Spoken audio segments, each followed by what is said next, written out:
अहाँ सब गोटे के हम अपन चैनल मधुर मिथिला पर स्वागत करै छी और आइ एकटा विवाह गीत गाबै छी।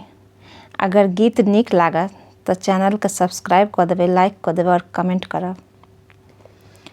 कमला का फूल सन मोरे धिया सुंदर योधिया के बाबू।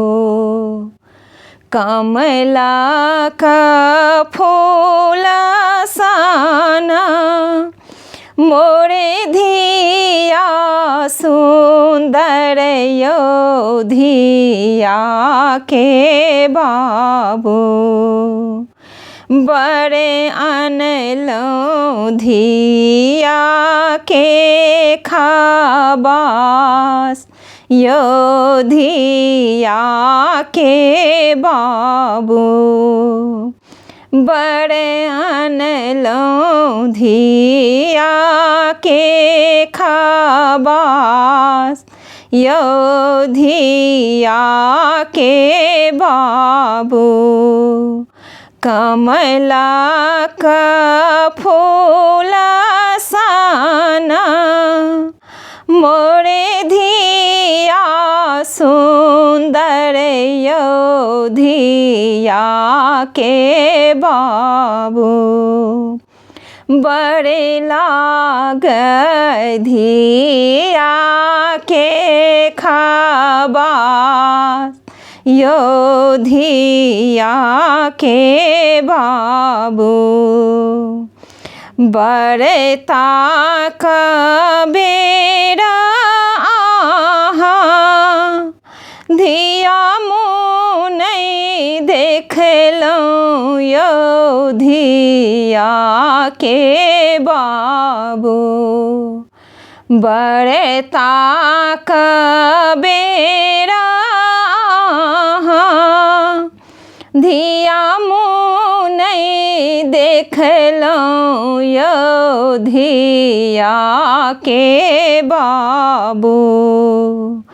हमरो धिया आगू दिया के न काज योधिया के बाबू।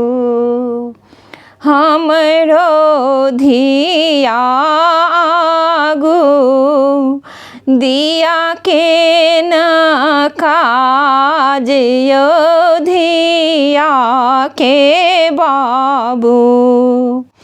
कमला का फूल सन मोरे धिया सुंदर योधिया के बाबू।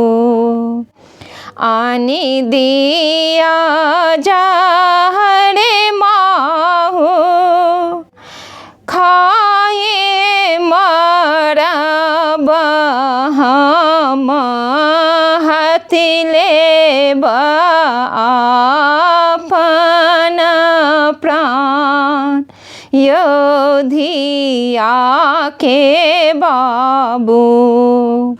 आने दिया जहरे माहू खाए मरब हम हथिले अपन प्राण योधिया के बाबू।